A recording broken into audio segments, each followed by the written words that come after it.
তাকেই অন্ধকার করে রাখছে।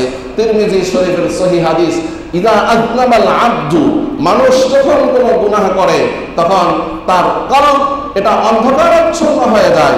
এরপরে নেক্সট যদি সে তাওবা করে তাহলে ওই অন্ধকার দাগ কেটে যায়, স্বচ্ছ ক্লিন হয়ে যায়।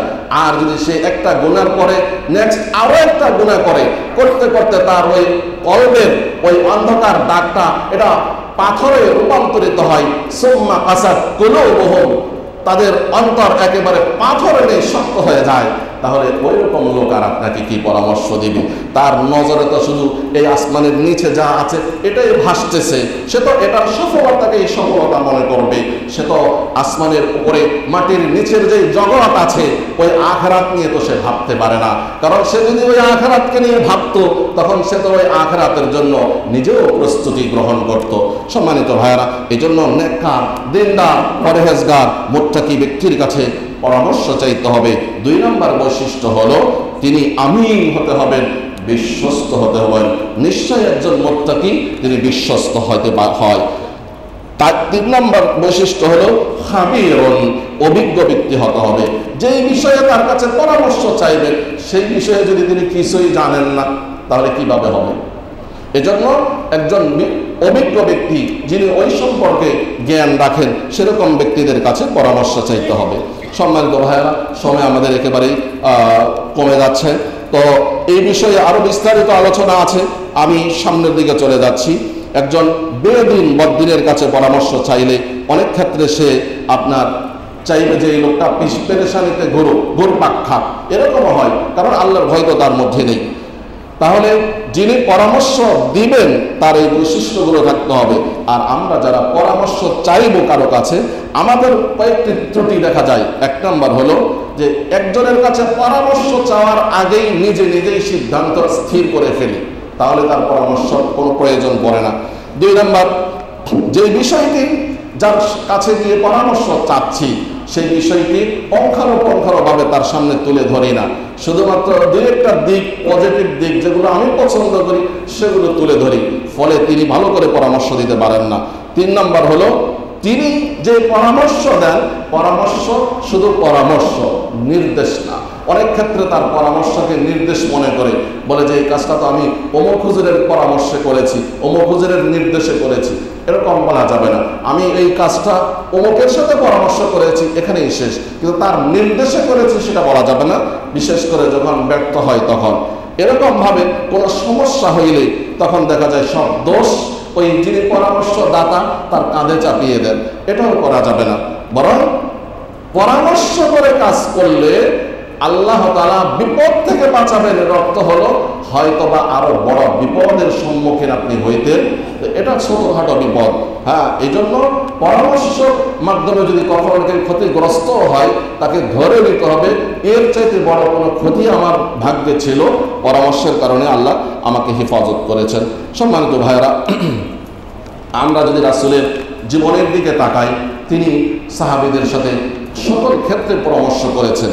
বদরের যুদ্ধে কোন জায়গায় মুসলিমগণ জায়গা নেবেন, দাঁড়াবেন, সেই ক্ষেত্রেও পরামর্শ করেছিলেন।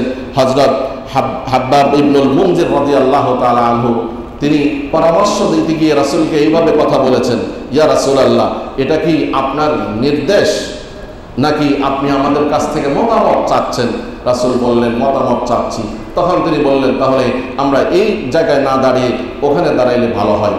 পরবর্তীতে রাসূল সাল্লাল্লাহু আলাইহি সাল্লাম হাব্বাব ইবনুল মুনজিরের সিদ্ধান্ত অনুযায়ী, অর্থাৎ তার রায়কে প্রাধান্য দিয়ে সেখানে দাঁড়িয়েছেন।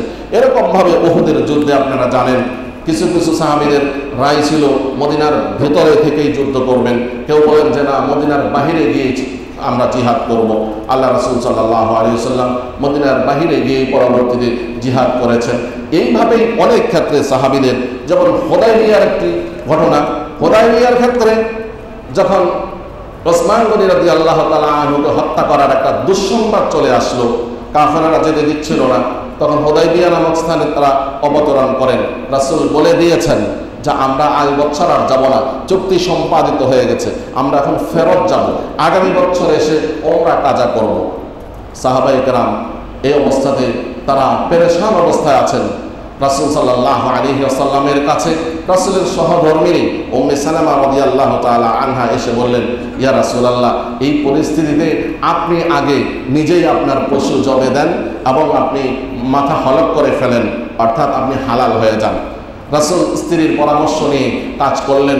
দেখা গেল মুহূর্তের ভেতরে 1400 সাহাবী সবাই নিজ নিজ আপনার ওই হাদি যে প্রাণীর সাথে নিয়ে গেছেন তাকে জবে দিয়ে এবং মাথা মুন্ডন করে হালাল হয়ে গেছেন।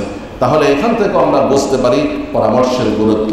এই জন্য আসুন আমাদের ব্যক্তিগত জীবনে আপনি আপনার স্ত্রীর সাথে, আপনার প্রাপ্তবয়স্ক সন্তানদের সাথে পরামর্শ করে পারিবারিক সিদ্ধান্তগুলো আপনি নিতে পারেন। তাহলে জোর মিল মহব্বত তৈরি হবে। স্ত্রী স্বামীকে দোষবে না, স্বামী স্ত্রীকে দোষারোপ করবে না, সন্তানরা বাবাকে, বাবার সন্তানদেরকে দোষবে না। হ্যাঁ, যেমন রাসূল সাল্লাল্লাহু আলাইহি ওয়াসাল্লাম সর্বপ্রথম ওহী যখন আসছে তিনি তখন কিং কর্তব্য বিমূঢ় হয়ে পড়েছিলেন যে এখন এই মুহূর্তে আমি কি করব। সাথে সাথে খাদিজাতুল কুবরা রাদিয়াল্লাহু তাআলা আনহার সাথে পরামর্শ করেছেন, তিনি সান্ত্বনা দিয়েছেন। কারণ আমার জীবনে, আপনার জীবনে আপনাকে সবচেয়ে বেশি চিনে বিবাহের পরে আপনার ক্যারেক্টার, চরিত্র, আপনার চিন্তা চেতনা সব কিছু যিনি সবচেয়ে বেশি বুঝেন, ইশারা যিনি বুঝেন, তিনি আপনার সহধর্মী। সেজন্য তার সাথে পরামর্শ করতে হবে। হ্যাঁ, যদি কোথাও এরকম মনে করেন যে সে পরামর্শের যোগ্য না, সেটা ভিন্ন জিনিস। কিন্তু সাধারণত ইসলামের কুফু সমতা রক্ষা করার বিধান আছে। একজন হাজব্যান্ড যে কোয়ালিটির, তার স্ত্রীও কাছাকাছি কোয়ালিটির হবে। সেই হিসাবে পরামর্শ করে কাজ করলে সন্তানদের ক্ষেত্রে, পারিবারিক ক্ষেত্রে, জবের ক্ষেত্রে, বিজনেসের ক্ষেত্রে সব কিছুতে আল্লাহ তাআলা এদের খায়ের ও বরকত দান করবেন। সম্মানিত ভাইয়েরা, সময় শেষ। আরেকটি বিষয় থেকে গেল, সেটি হলো ইস্তেখারা। ইস্তেখারা শব্দের অর্থ হলো কল্যাণ কামনা করা আল্লাহ তাআলার কাছে। খুবই সংক্ষেপে বলছি, ইস্তেখারার একটি দোয়াও আছে, একটু পরে বলবো। রাসূল বলেন, ওই ব্যক্তি বদবখত যে ব্যক্তি ইস্তেখারাকে ছেড়ে দিল, মিন শাকাওয়াতি ইবনে আদম, বনি আদমের সবচাইতে ব্যর্থতা হলো তারকুহু ইস্তেখারাতিল্লাহ, আল্লাহর সাথে ইস্তেখারা করাকে যারা ছেড়ে দেয়। তিরমিজি শরীফের 2151 নম্বর হাদিস। এখন ইস্তেখারা কি? আল্লাহর কাছে কল্যাণ কামনা করা। কিভাবে কল্যাণ কামনা করবেন? ইস্তেখারার একটি দোয়া আছে, দেখে দেখেও করতে পারেন।